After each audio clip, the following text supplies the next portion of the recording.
বুঝা যে এরকম সময় তারা আসলে বিট্রে করবেই। ওই বিপ্লবী লিওন ট্রটস্কির একটা কথা ছিল যে নানান পদের নানান রঙের শত শত রঙের বিপ্লবী দেখা যায়, তারপর সময় আসলেই বোঝা যায় যে কে আসলে কে। তো এই সময়টা খুব গুরুত্বপূর্ণ। এই সময়টা দিয়ে কে দালাল আর কে মানুষের পক্ষের লোক, এই জিনিসটা অন্তত স্পষ্ট।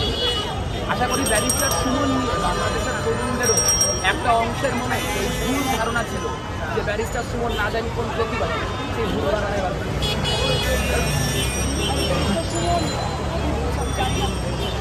তাই ব্যারিস্টার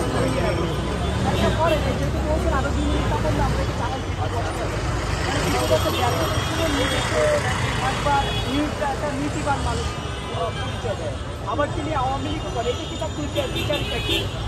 মানে যখন একটা ঘরে আগুন লাগে তখন নৈর্ব্যক্তিক থাকা মানে হচ্ছে যে আগুন লাগাইছে তার পক্ষে।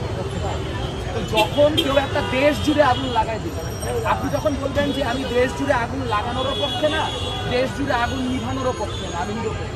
তাই নিরপেক্ষতা দিয়ে আমার লাগছে। তার থেকে আপনি সরাসরি আগুন জ্বালানোর যে পক্ষে সেটাতে থাকেন, তারা আমার অন্তত শত্রু চিনতে শুরু। সম্পত্তির দাম বেশি নাকি আপনার জীবনের দাম বেশি আপনার কাছে?